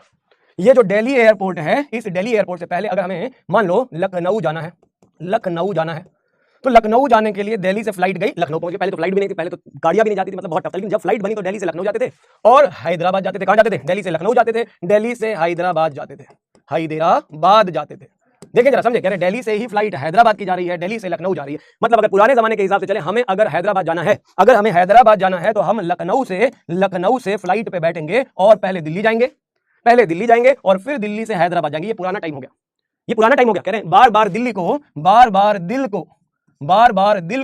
बार दिल्ली को हार्ट को मीडिएट करना पड़ता था, दो ऑर्गन्स को कनेक्ट करने के लिए एक मीडिएटर हुआ करता था। लेकिन बॉडी में जब एवोल्यूशन हुआ, जब कह रहे शहर एडवांस हुए, जब देश के पास पैसा आना शुरू हुआ, जब देश में सरकारें आती गई, तो उन्होंने अपने अपने क्षेत्रों से कनेक्शन बढ़ाना शुरू किया। सड़कें बनी, ट्रेनें बनी, मेट्रो बनी, तेजस बनी, उड़ान बनी, राजस्थान बनी, राजधानी बनी, सब बहुत कुछ बन गया भाई साहब। कह रहे उसी दौरान हमने क्या किया? स्टेटों को स्टेट से डायरेक्ट कनेक्ट करना शुरू कर दिया। लखनऊ के लिए अब हमें किसी फ्लाइट का इंतजार दिल्ली जाके नहीं करना है, दिल्ली से हैदराबाद से लखनऊ और लखनऊ से हैदराबाद की डायरेक्ट कनेक्टिविटी हो गई। कह रहे जब हमारी बॉडी में ये लखनऊ एक ऑर्गन समझ लो, आप समझो पोर्टल सर्कुलेशन, कह रहे ये एक ऑर्गन है, हैदराबाद एक ऑर्गन है। कह रहे ये दोनों ऑर्गन पहले अलग अलग दिल्ली ही मीडिएट करता था इनके बीच में, लेकिन अब क्या करें? जब सिस्टम एडवांस हुआ, एक ऐसा सर्कुलेटरी सिस्टम बन गया जिसे हम पोर्टल सर्कुलेशन कहते हैं। क्या कहते हैं? पोर्टल सर्कुलेशन कहते हैं। ये कैसा सर्कुलेशन था जिसने लखनऊ को हैदराबाद से और हैदराबाद को लखनऊ से डायरेक्ट इंटरकनेक्ट कर दिया, और इसके बीच में हार्ट की कोई जरूरत नहीं, हार्ट को दिल को मीडिएट करने की जरूरत नहीं है। कह रहे हैं लोड क्यों बढ़ाना दिल्ली पे तो वैसे भीड़ लगी हुई, दिल्ली एयरपोर्ट पे खड़े हो जाओ, फ्लाइट को पकड़ने के लिए 3 घंटे पहले से लाइन लगनी शुरू हो जाती, तो वहां पे वैसे ही इतनी भीड़ है, वहां जाने की क्या जरूरत है? सीधा लखनऊ से हैदराबाद पहुंचा दो। कह रहे दिल्ली के दिल के लोड को कम करने के लिए कुछ ऑर्गन को डायरेक्ट कनेक्ट कर दिया, उसी का पार्ट है सर्कुलेटरी सिस्टम, पोर्टल सर्कुलेशन। और इसी पोर्टल सर्कुलेशन में आप देखोगे there are 3 types of portal systems, 3 types of portal systems. क्या होते हैं? 3 पोर्टल सिस्टम पाए जाते हैं, 3 तरह के पोर्टल सिस्टम हैं। इन पोर्टल सिस्टम में अगर आप देखोगे, एक होता है जिसे कहते हैं हेपैटिक पोर्टल सिस्टम, एक होता है हेपैटिक का मतलब डायरेक्ट रिलेट करोगे लिवर से, किससे रिलेट करोगे? लिवर है एक पोर्टल सिस्टम। दूसरा पोर्टल सिस्टम होता है रीनल पोर्टल सिस्टम, और रीनल का मतलब होता है किडनी, रीनल मतलब क्या होता है? रीनल मतलब होता है किडनी। और तीसरा सिस्टम होता है पोर्टल सिस्टम में, थर्ड सिस्टम होता है जिसे कहते हैं हाइपोफाइसियल पोर्टल सिस्टम, हाइपोफाइसियल पोर्टल सिस्टम। ये इंडोक्राइन सिस्टम पढ़ाऊंगा तो वहां पढ़ाऊंगा, बट मीनिंग पता होनी चाहिए। ये होती है पिट्यूटरी, कौन सी ग्लैंड होती है? पिट्यूटरी ग्लैंड का कनेक्शन होता है। तो ये 3 तरह के पोर्टल सर्कुलेशन होते हैं वर्टिब्रेट्स में, याद रखेंगे। रीनल पोर्टल सिस्टम मैमल्स में एब्सेंट होता है, ये रीनल पोर्टल सिस्टम मैमल्स में एब्सेंट होता है, ह्यूमंस में एब्सेंट होता है। इसके लिए चाहे तो आप पॉइंट जरूर लिख लें, ये बहुत इंपॉर्टेंट है। Renal portal system absent in mammals, हमारे पास ये नहीं पाया जाता है, इसकी हमें जरूरत नहीं थी। इसका भी रीजन है, हमारी हार्ट के चैम्बर्स वेल डेवलप्ड हैं, हमारे हार्ट में chambers well developed, oxygenated deoxygenated पूरी तरह से सेपरेटेड है। तो कह रहे हैं इसलिए हमने इसको बनाने की जरूरत नहीं, छोड़ दिया। बर्ड्स में हाई रिड्यूस होता है, उसमें भी 4 चैम्बर हार्ट होता है, उसमें भी नहीं पाया जाता, या रिड्यूस होता है बाकी, लेकिन एनिमल्स जो होते हैं उनमें ये वेल डेवलप्ड होता है, प्रॉपरली फंक्शनल होता है, प्रॉपर फंक्शनल होता है। तो ये जो है आप जल्दी से फटाक से नोट कर लें, जल्दी से फटाक से नोट करें इसको। कर लिया, सभी लोगों ने कर लिया। तो पॉइंट क्या है, 3 टाइप्स ऑफ पोर्टल सिस्टम हमारे पास एनिमल वर्ल्ड में, वर्टिब्रेट में इवॉल्व हुआ। रीनल पोर्टल सिस्टम ह्यूमंस में एब्सेंट होता है, absent in humans, mammals and reduced in birds, ये रिड्यूस्ड होता है इन केस ऑफ बर्ड्स। अब मैंने, आप कहोगे कि सर आपने ये क्यों बताया, एनसीईआरटी ने बताया हुआ है पोर्टल सर्कुलेशन के बारे में, छोटा सा पॉइंट एनसीईआरटी ने कहा हुआ है। एनसीईआरटी हमारी कहती है, हमारी प्यारी बुकलेट, हमारी प्यारी एनसीईआरटी कहती है कि अगर हम बात करें एक सर्कुलेटरी सिस्टम, जैसे हम कह रहे हैं हेपेटिक पोर्टल सर्कुलेशन, एक एग्जांपल के तौर पे समझाया गया है कि ऐसा सर्कुलेशन है जिसको मैंने बताया 2 मेजर ऑर्गन एक दूसरे से इंटरकनेक्टेड, जिसमें हार्ट मीडिएट नहीं करता, तो देखिए हेपेटिक पोर्टल सिस्टम एक ऐसा सर्कुलेशन है जो कनेक्शन एस्टैब्लिश करता है 2 मेजर ऑर्गन के बीच में। अगर आप अपने डाइजेस्टिव सिस्टम को देखोगे, तो ये डाइजेस्टिव सिस्टम न्यूट्रिएंट्स का डाइजेशन करके उन न्यूट्रिएंट्स का एब्जॉर्प्शन करने में मदद करता है। ये देखिए, मान लीजिए ये आपकी एलिमेंट्री कैनाल है, ये फूड पाइप है, और ये रहा आपका स्टमक, ये रहा आपका स्टमक, ये देखें, और ये रही आपकी प्यारी सी इंटेस्टाइन। मान लें इसे कि आपका डाइजेस्टिव सिस्टम है और ये आपकी इंटेस्टाइन है। होता क्या है, यहाँ पे हमारा प्यारा लीवर, अब आता है हमारा स्ट्रक्चर, ये है हमारा लीवर। मान लें केवल कि, अब आप ये मत कहना कि सर यहाँ तो नहीं होता लीवर उतना दूर, समझ लें, बस क्यों बता रहा हूँ, अभी आपको ये भी समझ आएगा। यानी ये अगर आपका लीवर है, ये मान लें ये आपका लीवर है, तो कह रहा हूं मैं, कहना क्या चाहता हूं, मैं कह रहा हूं जो भी फूड हमने खाया, ये जो फूड हमने खाया, फूड जो हमने इस फूड पाइप में गुजारा है, ये फूड यहां से होकर के जाता है, स्टमक में आता है, और स्टमक में इसको छोटे छोटे पीसेस में से तोड़ दिया जाता है, पार्शियल यहाँ डाइजेशन हो जाता है, और बाकी बचा डाइजेशन जो होता है वो इंटेस्टाइन में कंप्लीट हो जाता है। फूड का फाइनल डाइजेशन यहाँ इंटेस्टाइन में हो जाता है। अब होता क्या है, ये जो डाइजेस्टेड न्यूट्रिएंट है, ये डाइजेस्टेड न्यूट्रिएंट यहाँ, अब कह रहे हैं इस डाइजेस्टेड न्यूट्रिएंट को, इंटेस्टाइन जो आपकी है, ये जो इंटेस्टाइन है, ये आपका स्टमक है, ये मेजर साइट है डाइजेशन के। तो जब आपका फूड यहाँ पे डाइजेस्ट हो जाता है, कंप्लीट डाइजेशन इंटेस्टाइन हो जाता है, तो इस बचे हुए फूड को, डाइजेस्टेड न्यूट्रिएंट्स को बॉडी तक पहुंचाना है। तो कह रहे इंटेस्टाइन इसे बॉडी में सीधा नहीं भेजेगा कि हार्ट में भेजा और हार्ट से सीधा बॉडी में भेजा, नहीं, पहले सीधा नहीं, कह रहे पहले क्या किया इसने, इस फूड को, जो डाइजेस्टेड न्यूट्रिएंट्स हैं, इन्हें यहाँ से एब्जॉर्ब करवाया इंटेस्टाइन के डिफरेंट पार्ट से, डिफरेंट पोर्शन से। ये देखो, ये नेटवर्क है, पूरा जाल फैला हुआ है ब्लड वेसल्स का। कह रहे ये जो जाल फैला हुआ ब्लड वेसल का, जो न्यूट्रिएंट को एब्जॉर्ब करके लिवर की तरफ ले जाएगा, इस सर्कुलेटरी सिस्टम का नाम है हेपेटिक पोर्टल सिस्टम। इसी को कहते हैं हेपेटिक पोर्टल सिस्टम। यही सिस्टम है हेपेटिक पोर्टल सिस्टम है। ये वो सिस्टम है जो 2 मेजर ऑर्गन को डायरेक्टली इंटरकनेक्ट कर रहा है। Before sending the digested food, ये जो इंटेस्टाइन है, इसमें से फूड का डाइजेशन कंप्लीट हो रहा है, completes the digestion is completed digestion जो होता है, डाइजेशन इज कंप्लीटेड हियर, यहां पे डाइजेशन कंप्लीट हो जाता है। और फिर जो डाइजेस्टेड न्यूट्रिएंट्स हैं वो यहां से होते हुए लिवर में जाते हैं, लिवर में स्टोर किए जाते हैं। आपको पता होगा ग्लूकोज को ग्लाइकोजन में करके स्टोर कर लेता है लिवर। क्या before sending this food into the body, throughout the body, first the food from digested food from intestine is transported to liver via hepatic portal system. वो circulation portal system कहा जाता है जिसमें 2 major organ intestine और liver आपस में connect हुए। मतलब बिफोर ट्रांसपोर्टिंग द फूड,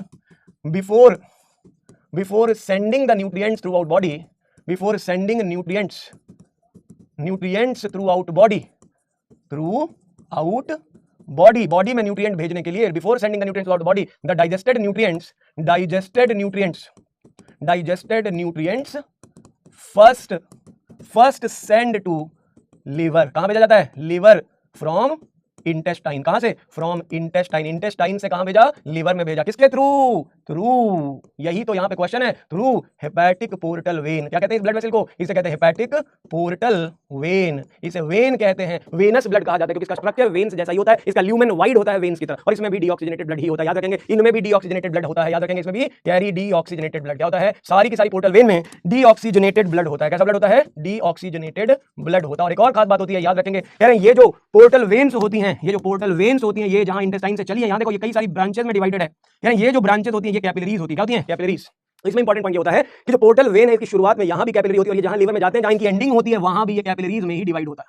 बहुत इंपॉर्टेंट पॉइंट है, याद रखेंगे। पोर्टल वेन्स या पोर्टल सिस्टम जो होता है पोर्टल सर्कुलेशन में, it starts with capillary and ends with capillary. ये जहां से शुरू होता है, इट स्टार्ट्स विद कैपिलरीज, मतलब जहां से शुरुआत हुई है वहां पे भी इसकी ब्रांचेस जो होती है वो कैपिलरी के फॉर्म में होती हैं। Start with capillary, then veins बनाती हैं capillaries, and ends with capillary. क्या होती है, एंड्स विद कैपिलरी।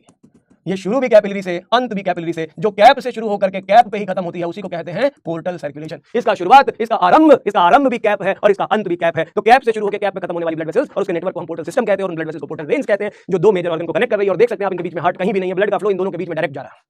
तो उसका एक एग्जांपल जो हमारी एनसीईआरटी ने दिया है वो आपको यहां समझा दिया गया, पोर्टल सर्कुलेशन क्या होता है। और कह रहे हैं अब लास्ट जो सर्कुलेशन होता है, और हमारे पास एडिशनल सर्कुलेशन होता है, उसे कहते हैं तीसरा सर्कुलेशन का मोड, जिसे कहते हैं कोरोनरी सर्कुलेशन। इसमें भी बहुत छोटा सा क्वेश्चन पूछा जा सकता है, ये भी हमारे सर्कुलेशन का ही पार्ट है। कोरोनरी सर्कुलेशन सर्कुलेटरी सिस्टम का तीसरा मेजर पार्ट कोरोनरी सर्कुलेशन। पहला था डबल सर्कुलेशन, दूसरा था पोर्टल सर्कुलेशन, तीसरा है कोरोनरी सर्कुलेशन। और कोरोनरी का मतलब होता है हार्ट की अपनी खुद की वॉल। कोरोनरी मतलब हार्ट की अपनी खुद की वॉल, हार्ट्स ओन वॉल, अपनी खुद की दीवारें, हार्ट की खुद की दीवारें, hearts own wall is called coronary supply. कह रहे हैं ऐसी ब्लड वेसल जो हार्ट की खुद की दीवार में, हार्ट पूरे बॉडी के लिए काम करता है 24 घंटे 7 दिन 365 दिन, पूरी लाइफ हार्ट बॉडी के लिए काम करता है। लेकिन हार्ट खुद को भी जो भोजन देता है, हार्ट अपने लिए भी ऑक्सीजनेटेड ब्लड को भेजता है।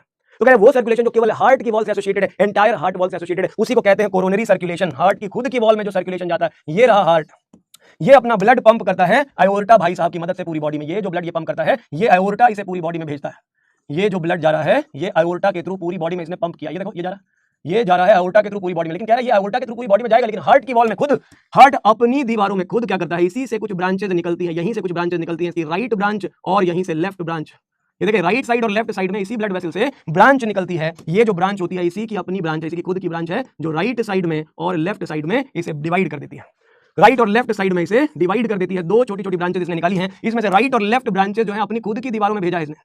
राइट और लेफ्ट ब्रांच अपनी खुद की दीवारों में इसने भेजा है। ये जो राइट और लेफ्ट ब्रांचेस हैं, वो हार्ट के डोर्सल सरफेस या वेंट्रल सरफेस पे खुद से सप्लाई लेकर के जाती हैं। ये देखें, कह रहे हैं हार्ट की खुद की दीवार को भी तो ऑक्सीजन चाहिए भाई लोग। कह रहे हैं हार्ट की खुद की दीवारों को भी ब्लड की सप्लाई चाहिए। तो कह रहे हैं ये जो ब्लड वेसल हार्ट की दीवारों में जा रहे हैं ब्लड लेकर के, हार्ट की दीवारों में जो ब्लड लेकर के जा रहे हैं, इन्हीं को कहते हैं कोरोनरी सर्कुलेशन। क्या कहते हैं? They are called coronary circulation. Coronary circulation. तो ऐसी ब्लड वेसल जो हार्ट को खुद ब्लड देती है, जैसे कि आप जानते हो cardiac output, heart 5 litre blood एक वेंट्रिकल से पंप करता है। एक वेंट्रिकल से 5 लीटर और दूसरे वेंट्रिकल से 5, ऐसे 1 मिनट में हार्ट में आने जाने वाला जो अमाउंट है वो 5 लीटर एक वेंट्रिकल से होता है। उस कार्डियक आउटपुट का 10% हार्ट अपनी खुद की वॉल को पंप करता है। याद रखेंगे, of the total cardiac output, of the total cardiac output, total cardiac output का 10% जो पार्ट होता है is pumped to hearts own wall, अपनी खुद की वॉल को, हार्ट्स ओन वॉल, किसके थ्रू?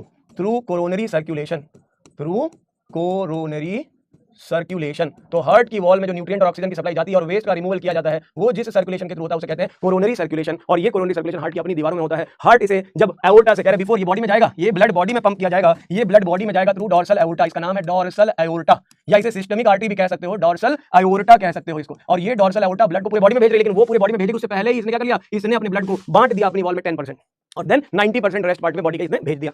तो ये जो सर्कुलेशन आप देख रहे हो हार्ट की खुद की वॉल में जो सप्लाई जा रही है, चाहे वो एट्रियम वॉल में हो या वेंट्रिकल की वॉल में हो, ये जो सप्लाई जा रही है यही है कोरोनरी सर्कुलेशन। तो अगर क्वेश्चन पूछा जाए कोरोनरी सर्कुलेशन क्या होता है, तो ये हार्ट की खुद की वॉल को सप्लाई होता है। कोरोनरी मतलब हार्ट से रिलेटेड, सीधा हार्ट में जा रहा है या हार्ट से रिटर्न हो रहा है। हार्ट की वॉल को पंप हो या हार्ट से रिटर्न हो, इन दोनों को हम कोरोनरी सर्कुलेशन कहेंगे। खुद की वॉल से रिलेटेड होगा उसी को कहते हैं कोरोनरी सर्कुलेटरी सिस्टम। क्या कहेंगे? इसी को कहेंगे कोरोनरी सर्कुलेटरी सिस्टम। तो ये हो गई आपकी चैप्टर की ABCDEFG। एक टॉपिक जिसको मैंने लास्ट क्लास में आपको बोला था कि मैं उसको डिटेल में नेक्स्ट क्लास में बता दूंगा, उसको कंप्लीट कर दो और फिर जल्दी से PYQ कर लेते हैं, आपका चैप्टर हो जाएगा फिनिश। तो वो टॉपिक था आपका रेगुलेशन ऑफ हार्ट एक्टिविटी, जिसको मैंने काफी बता दिया था। कुछ टॉपिक उसमें रहता है बताने के लिए, मैं आपको बता देता हूं। Regulation of heart activity, regulation of cardiac activity, ये लास्ट टॉपिक है, कार्डियक एक्टिविटी। और जैसा कि हम जानते हैं कि हार्ट जो होता है हमारा मायोजेनिक होता है, ह्यूमन हार्ट इज मायोजेनिक, सीधी सी बात है, human heart is myogenic. Myogenic है, ऑटो एक्साइटेबल है। कैसा है? ये ऑटो एक्साइटेबल होता है, खुद ही से खुद को एक्साइटेड करता है, ऑटो एक्साइटेबल है, खुद ही अपनी मसल्स को मैसेज भेजता है। रेगुलेशन इसका इंट्रिंसिक होता है, इसे कहते हैं इंट्रिंसिकली रेगुलेटेड। क्या कहते हैं इसको? इंट्रिंसिक, खुद से खुद को मोटिवेशन, खुद से खुद को प्यार करता है ये। इंट्रिंसिकली, क्या कहते हैं इसको? इंट्रिंसिकली रेगुलेटेड, मतलब हार्ट अपने लिए खुद से एक इंट्रिंसिक कंट्रोल इसका खुद का, कह रहे हैं इसका खुद का अपना साम्राज्य है और खुद से खुद को मोटिवेट करने का इसका काम करने का तरीका होता है। लेकिन हार्ट को जरूरत पड़ती है स्पेशल सिचुएशन में स्पीड को बढ़ाना है, घटाना है, स्ट्रेंथ ऑफ कंट्रैक्शन को बढ़ाना है, घटाना, इसके लिए उसे जरूरत पड़ती है एक्सटर्नल फैक्टर्स की, और वो एक्सटर्नल फैक्टर्स लाते हैं न्यूरॉन्स। याद रखेंगे, हार्ट की एक्टिविटी को रेगुलेट करने के लिए, इसे मॉडरेट करने के लिए न्यूरॉन्स की जरूरत पड़ती है। तो heart activity is moderated by, क्या लिखेंगे? Heart activity is moderated by heart activity moderated, increase decrease. Regulation करने की बात मैं कहूं, अगर मैं रेगुलेशन की बात करूं या इसकी स्पीड बढ़ाने या घटाने की बात करूं, moderated by external factors also. Externally क्या होता है? मैंने बताया मेड्यूला जो सेंटर है, मेड्यूलरी सेंटर जो हमारा सेंट्रल नर्वस सिस्टम है, जिसे मेड्यूला ऑब्लोंगेटा कह रहे हैं, यानी यहाँ कुछ सेंटर्स होते हैं, कुछ स्ट्रक्चर्स होते हैं जहां से सिग्नल्स भेजे जाते हैं। ये जो मेड्यूला है, ये हमारे ब्रेन, हाइंड ब्रेन का पार्ट है मेड्यूला जो रेस्पिरेटरी रेगुलेशन भी करता है, मेड्यूला ऑब्लोंगेटा जिसे कहते हैं, मेड्यूला ऑब्लोंगेटा। ये मेड्यूला ऑब्लोंगेटा यहां से सप्लाई भेजता है दो तरीके की। ये कनेक्टेड होता है हमारे ऑटोनॉमस नर्वस सिस्टम से। किससे कनेक्टेड होता है? Autonomous nervous system.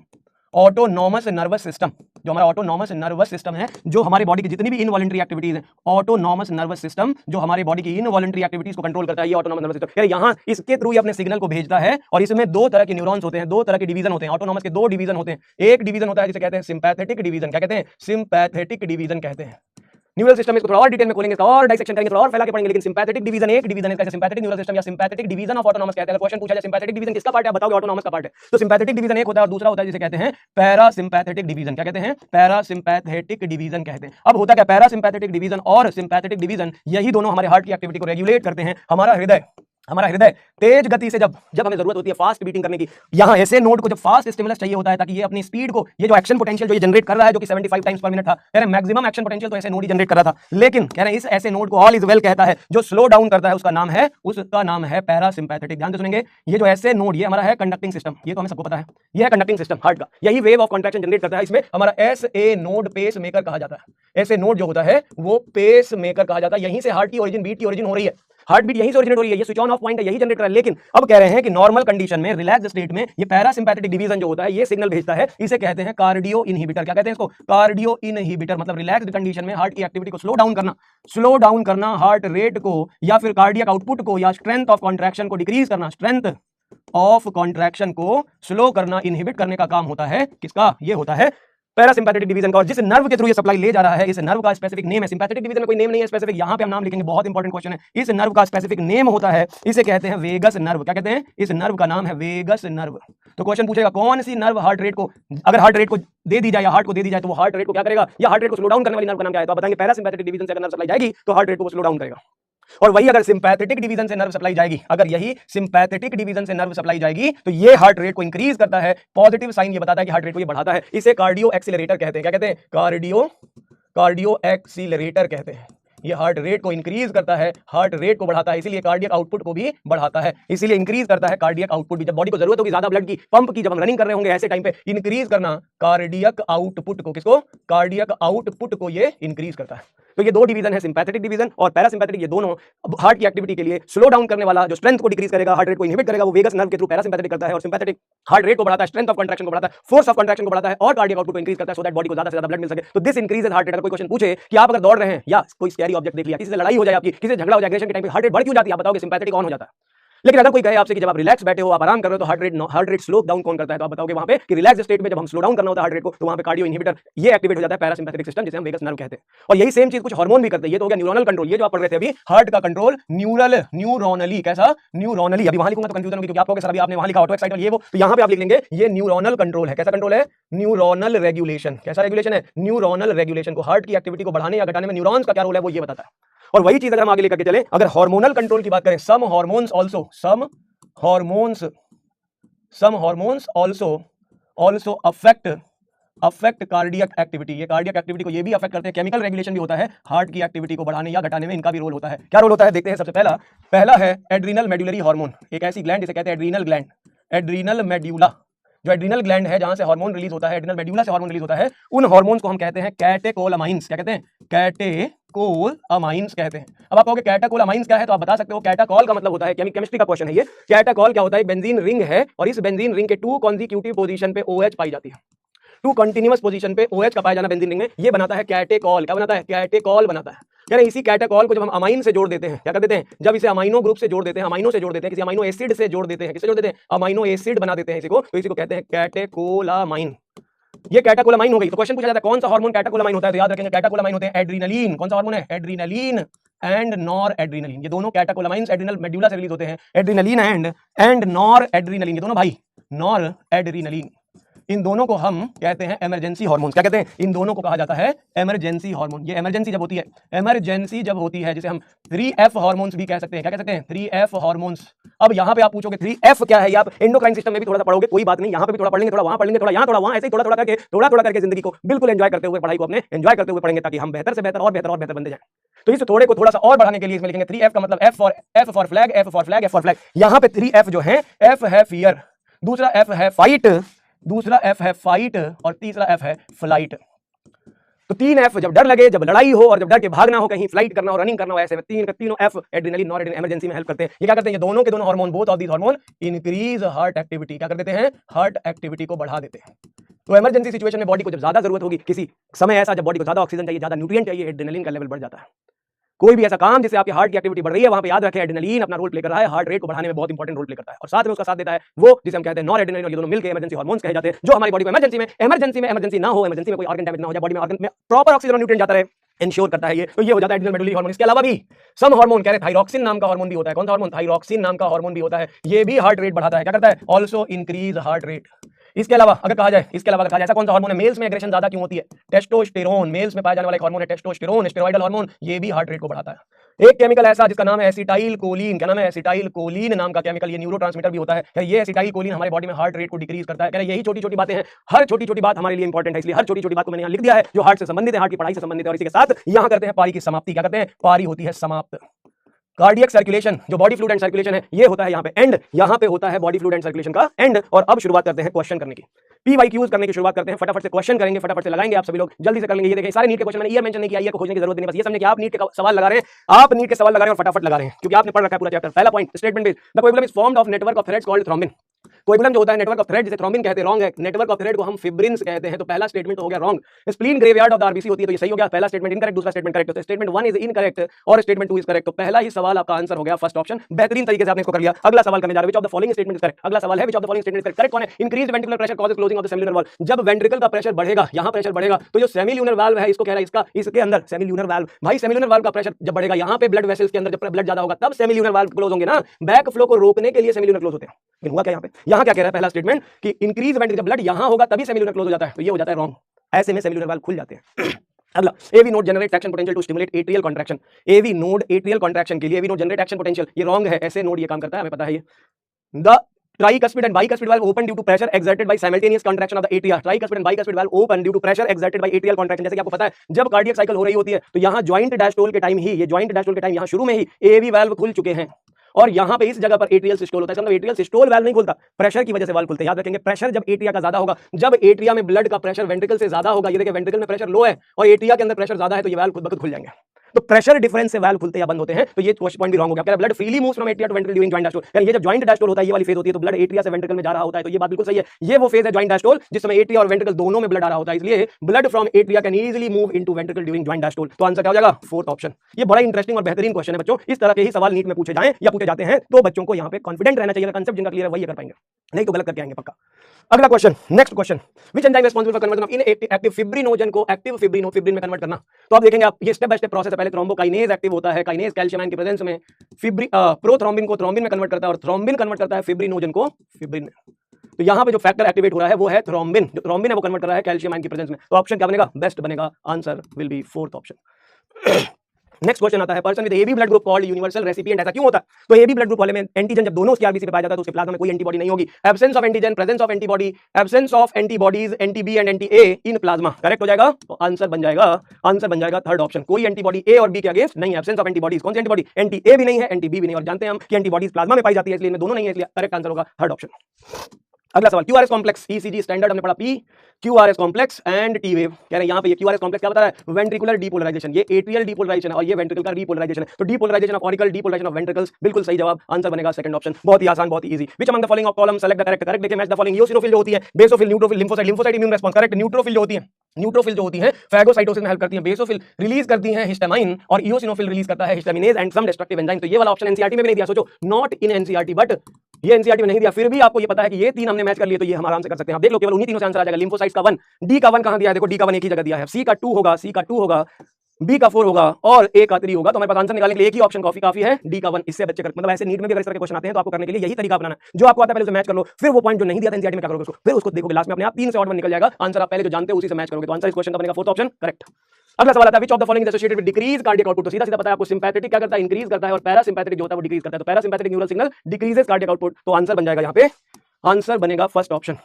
अगला सवाल, which of the following condition cause erythroblastosis fetalis. बताया था न्यूनेटल डिसऑर्डर, एक ऐसा कंडीशन जहां पे मदर के बॉडी में ब्लड ग्रुप जो है वो आरएच नेगेटिव और बच्चे का आरएच पॉजिटिव है। यही एक प्रॉब्लम है बस, और कोई केस ऐसा नहीं बनेगा जहां पे प्रॉब्लम हो सकती है। तो Rh negative mother, Rh positive foetus, बाकी सारे ऑप्शन रॉन्ग। तो आंसर बन जाएगा फर्स्ट ऑप्शन। अगला सवाल, what would be the heart rate of the person. ये देखिए एक बढ़िया बेहतरीन सवाल है। कार्डियक आउटपुट है 5 litre, cardiac output is equal two stroke volume into heart rate. ये तो पता है हमें, कह रहे 5 लीटर हो गया। Ventricle end of the diastole 100 ml रह गया ब्लड वेंट्रिकल में आफ्टर सिस्टोल। वेंट्रिकल ने मान लो at the end of the diastole के बाद इसमें ब्लड, मतलब फिलिंग हो रही थी वेंट्रिकल में ब्लड तो 100 ml था। कह रहे एंड ऑफ द सिस्टोल कितना रह गया? 50 ml रह गया। तो कितना ब्लड पंप हुआ? 50 ml पंप हुआ। ठीक बात। स्ट्रोक वॉल्यूम निकल गया, स्ट्रोक वॉल्यूम निकल गया 50 ml। कार्डियक आउटपुट है 5 लीटर। कितना है? कार्डियक आउटपुट है 5 लीटर, ये है 50 ml। क्वेश्चन पूछा है हार्ट रेट कितना होगा। हार्ट रेट बताओ कितना होगा। तो आप देखो, heart rate is equal to, ये 5 लीटर है मतलब 5000 ml है। 5000 ml अपॉन 50 ml अगर आप लिखोगे तो आप देखो, इसको कट कर लोगे, इसको कट कर लोगे, आ जाएगा 100 beats per minute.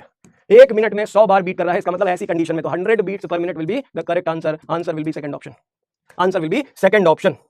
Next match the column P wave depolarisation of atria, क्या करता है ये depolarisation of atria, QRS complex से depolarisation of ventricle, T wave क्या कर रहा है ये कर रहा है रीपोलराइजेशन ऑफ वेंट्रिकल, क्या कर रहा है repolarisation of ventricle, reduce size of T wave कह रहा है इस में ऑक्सीजन की सप्लाई कम है, पुअर ऑक्सीजन, और मैंने बताया था पुअर ऑक्सीजन का मतलब क्या होता है इस्कीमिक हार्ट डिजीज कहते हैं। तो आप देखो ए का है 4, ए का है 4, ए का है 4, दो में मिलकर ए का 4, बी का है 1, बी का है 1, यहां भी 1, ठीक बात, सी का 2 यहां भी है, सी का 2 यहां भी है, डी का 3 है, डी का 5 है, तो आंसर हो जाएगा डी का रॉन्ग हो गया, ये तो आंसर बनेगा फर्स्ट ऑप्शन वही सही होगा, डी का 3, डी का 3। अगला सवाल देखिए ट्राइकस्पिड वाल्व आरटीएलबी, मैंने बताया था आपको एबी वाल्व में ये रहा RTLB, right tricuspid left bicuspid, तो tricuspid valve present between right side right atria and right ventricle, तो 1 का 3 हो गया, ए का 3, bicuspid left atria left ventricle और semilunar between the ventricle and pulmonary artery, तो ऑप्शन आपका बड़े आसानी से बन गया, ए का 3 ये बन रहा है, बाकी सब रॉन्ग है, तो जल्दबाजी में करेंगे तो आंसर गलत भी हो सकता है, पढ़ के करेंगे तो सही हो जाएगा, आंसर 1 बनेगा, इसका क्या बनेगा 1, ए का 3, बी का 1 और सी का 2 बन जाएगा, करेक्ट क्वेश्चन हो जाएगा ये सारे प्रीवियस ईयर्स के क्वेश्चन आप देखो कितने आसान है, अगर आपने सब पढ़ रखा है ढंग से एक लाइन तो कुछ भी दिक्कत नहीं हो रही आपको। फिब्रिनोजन क्या करता है ब्लड क्लॉटिंग में हेल्प करता है, ग्लोब्यूलिन क्या है ये डिफेंस प्रोटीन होती है, एल्ब्यूमिन क्या है ऑस्मोटिक बैलेंस बनाती है। फिर मैच द कॉलम नीट वालों का सबसे फेवरेट क्वेश्चन है मैच द कॉलम, आजकल आज के जमाने में सबसे फेवरेट क्वेश्चन बने हुए हैं, तो आंसर क्या बन जाएगा ए का 2 बनेगा, ए का 2, बी का 3 बना और सी का 1 बना, आंसर है फोर्थ ऑप्शन, बहुत आसान से स्टेटमेंट बेस्ड क्वेश्चन और मैच द कॉलम यही इसी पे मेन फोकस है इस समय, असर्शन रीजन टाइप के क्वेश्चन बना रहे हैं, अभी एम्स का एग्जाम लेना बंद कर दिया तो नीट में इन्होंने असर्शन रीजन डालना शुरू कर दिया, यानी अडल्ट ह्यूमन आरबीसी में न्यूक्लियस नहीं होता, पता है बिल्कुल सही बात है, which of the following statements are most appropriate explanation, क्यों आरबीसी ने क्यों अपना न्यूक्लियस क्यों लॉस कर दिया, न्यूक्लियस क्यों लॉस कर दिया, ऐसा क्यों किया होगा, तो सीधी सी बात है ज्यादा से ज्यादा हीमोग्लोबिन ज्यादा से ज्यादा ऑक्सीजन का ट्रांसपोर्ट कर सके, डोंट नीड टू रिप्रोड्यूस, से क्या ही लेना देना है, किसी को रिप्रोडक्शन करने ना करने से न्यूक्लियस से कोई लेना देना नहीं है। सोमैटिक सेल होती है, बहुत सारी सोमैटिक सेल ऐसी हैं जिनके अंदर न्यूक्लियस है, सोमैटिक सेल का होना भी इसके लिए कोई जरूरत नहीं है, डू नॉट मेटाबोलाइज, मेटाबोलाइज याद रखेंगे, मेटाबॉलिज्म हर सेल में होता है, कोई भी सेल अगर है तो वो मेटाबॉलिज्म करती है, चाहे वो एरोबिक करे एनारोबिक रेस्पिरेशन करे जरूर मेटाबॉलिज्म करेगी। The all internal space available for O2 transport, जैसे मैंने बताया यहाँ पे ज्यादा से ज्यादा हीमोग्लोबिन होगा, ज्यादा से ज्यादा O2 से बाइंडिंग होगी और ज्यादा से ज्यादा O2 का ट्रांसपोर्ट होगा, इसलिए the best option will be D option, first option जो ओनली डी है वही करेक्ट होगा, तो answer of this question will be 1। Hepatic portal vein drains blood to liver from, तो मैंने बताया आपको पोर्टल सिस्टम एक ऐसा स्पेशल सिस्टम है जो दो मेजर ऑर्गन को आपस में डायरेक्टली कनेक्ट कर रहा है, तो यहाँ पे डाइजेस्टिव सिस्टम लीवर से कनेक्टेड है एक नेटवर्क से जिसे कहते हैं हेपेटिक पोर्टल सिस्टम, तो आप लिखेंगे आंसर यहाँ पे इंटेस्टाइन, तो फोर्थ ऑप्शन बन जाएगा। एनसीईआरटी में दिए हुए हैं सारे क्वेश्चन पॉइंट्स भी लिखे हुए, all the components of the conducting system can generate action potential for the contraction of heart muscle but ऐसे नोड इज कॉल्ड पेसमेकर, ऐसा क्यों होता है क्योंकि ये वो साइट है जहां से maximum number of action potential generate किए जाते हैं, तो SA node has higher inherent other component heart can not conduct only SA node is auto excitable, SA node has higher inherent rate of depolarization, मतलब ये सबसे ज्यादा number of action potential generate करता है, यहीं से इनिशिएट होती है, शुरुआत होती है, इसलिए इसी को हम पेसमेकर कहते हैं, तो आंसर बन जाएगा fourth option. In the heart, as the action potential reaches to AV node from the SA node, there is a delay in action potential। कह रहे हैं SA node से जब AV node में जाता है, यहाँ SA node से पहुंचा, फिर AV node में पहुंचा, फिर आगे जाकर के ये पहुंच रहा है, कह रहे हैं ये टाइम डिले क्यों होता है, यहाँ से यहाँ तक जाने के बाद ये डिले क्यों करता है, तो सीधी सी बात है जब एट्रियल एक्साइटेशन होगी, एट्रियल एक्साइटेशन होगी तो एट्रियल एक्साइटेशन के बाद इसका कॉन्ट्रैक्शन होगा, और जब एट्रियल कॉन्ट्रैक्शन पूरी तरह से हो जाएगा तभी ये ब्लड यहाँ एट्रिया से वेंट्रिकल में मूव करके आ पाएगा, इसलिए ये टाइम उसके लिए ताकि एट्रिया पूरी तरह कॉन्ट्रैक्ट कर सके, allow the right atria to receive blood, allow the atria to rest, allow a stronger right atrial contraction, it allows the ventricle to receive the blood from the atria, atria से blood रिसीव करने के लिए ये adaptation develop करी है, तो answer बनेगा फोर्थ ऑप्शन, यही होगा करेक्ट, यही होगा करेक्ट। सीरम ब्लड से कैसे डिफरेंट है, तो हम जानते हैं ब्लड में क्या क्या चीजें हैं, blood is equal to 55% plasma plus 45% formed elements. अब क्वेश्चन उठता है सीरम क्या है, तो सीरम होता है प्लाज्मा का पार्ट, सीरम क्या है प्लाज्मा में से अगर आप प्लाज्मा माइनस आप उसमें से क्लॉटिंग फैक्टर्स निकाल दो, क्लॉटिंग प्रोटीन्स को या क्लॉटिंग फैक्टर्स को निकाल दो तो बन जाती है सीरम, ये मोस्ट इंपॉर्टेंट क्वेश्चन है, याद रखेंगे। इसको ऐसे भी लिख सकते हैं हम, इसको ऐसे भी लिख सकते हैं serum is equal to blood minus formed elements, ये वाला पूरा ले लिया अगर, formed elements plus clotting factors, इनको इसमें ऐड कर दिया गया, क्या अभी इसे भी आप कह सकते हो क्या सीरम क्या है, ये वो येलोइश फ्लूइड है जो ब्लड क्लॉट करने के बाद जो नॉन क्लॉटेड पोर्शन है आफ्टर ब्लड क्लॉटिंग, जो नॉन क्लॉटेड पार्ट होता है उसी को कहते हैं सीरम, जो कि रिच होता है ढेर सारी इम्यूनोग्लोबुलिन्स में, दूसरी प्लाज्मा प्रोटीन्स होती हैं बट क्लॉटिंग प्रोटीन यहाँ पे नहीं होती हैं, तो दे लैक क्लॉटिंग फैक्टर्स, क्या होता है ये लैक क्लॉटिंग फैक्टर्स, तो आंसर बन जाएगा फर्स्ट ऑप्शन, करेक्ट ऑप्शन, बिल्कुल करेक्ट ऑप्शन। तो इसी के साथ होता है आज का खेला समाप्त। आप सभी लोगों से गुजारिश करता हूं दिल से ढंग से क्लास नोट्स को एक बार ढंग से पढ़ डालें। आप सभी लोग बहुत कुछ बता दिया, इवन सब कुछ बता दिया, तो इसलिए ढंग से इस क्लास नोट्स को पढ़े, एक बार अच्छे से क्लास नोट समझ आ गई तब आप एनसीईआरटी को समझ पाएंगे, फिर एनसीईआरटी को लाइन बाय लाइन आप रीड करोगे, आपको बहुत कम टाइम लगेगा एनसीईआरटी पढ़ने और समझने में, मतलब पहला स्टेप आप ये करो कि इसको एक दो बार समझ लो नोट्स को और फिर एनसीईआरटी पढ़ो, एनसीईआरटी आपको कंप्लीट समझ में आ जाएगी और फिर आप फाइनली आप इस चैप्टर का डीपीपी लगा लो। हमने पीवाईक्यू सॉल्व कर लिया, कुछ और क्वेश्चन अगर आपको मिलते हैं आप उसे भी लगा सकते हैं, चैप्टर के एक्सरसाइज क्वेश्चन भी मॉड्यूल से आप लगा लें, एक्सरसाइज के जितने भी क्वेश्चन है मैच द कॉलम, याद रखेंगे एक्सरसाइज में जितने क्वेश्चन ऐसे मिल जाएं मैच द कॉलम वाले मिल जाएं या फिर AR वाले मिल जाएं या फिर स्टेटमेंट बेस्ड क्वेश्चंस, इन सब को आप ढंग से लगा डालें, समय को बेहतरीन तरीके से यूज करें, हर सेकंड हर मिनट इंपॉर्टेंट है, एक भी मिनट जाए ना जाने दे, क्योंकि आप करीब होते जा रहे हैं, एक दिन आप करीब होते जा रहे हैं, नीट 2024 आपका पीछा करता हुआ, या यूं कहो कि आपके सामने खड़ा है, लेकिन आपके साथ खड़े हैं आपके टीचर्स, आपके साथ खड़ा है आपका पूरा परिवार, आपके साथ खड़ा है आपका विश्वास, आपके साथ खड़ा है आपका कॉन्फिडेंस, आपकी नॉलेज, तो डरना नहीं है, बिल्कुल पढ़ते रहना, एकदम थकना नहीं है, नीट 2024 को मस्त क्रैक करके आना है। इस चैप्टर को यही समाप्त करते हैं, अगली क्लास में फिर मुलाकात होगी नए चैप्टर के साथ, नई उमंग के साथ। आज हमने इस चैप्टर के सारे जो पिछले 5-7 साल में अप टू 2016 जो नीट के सवाल आए थे वो हमने डिस्कस भी कर लिया और इन टॉपिक को डिस्कस किया है। फाइनली आज लेते हैं विदा, thank you so much, ta-ta bye bye. आपके पेशेंस को सलाम करता हूं कि आपने इतने दिल से इतने मन से पढ़ा, ऐसे ही पढ़ते रहो, ऐसे ही मुस्कुराते रहो, दिल लगा के पढ़ोगे, आपका सिलेक्शन हो जाएगा। Thank you so much, love you, bye bye.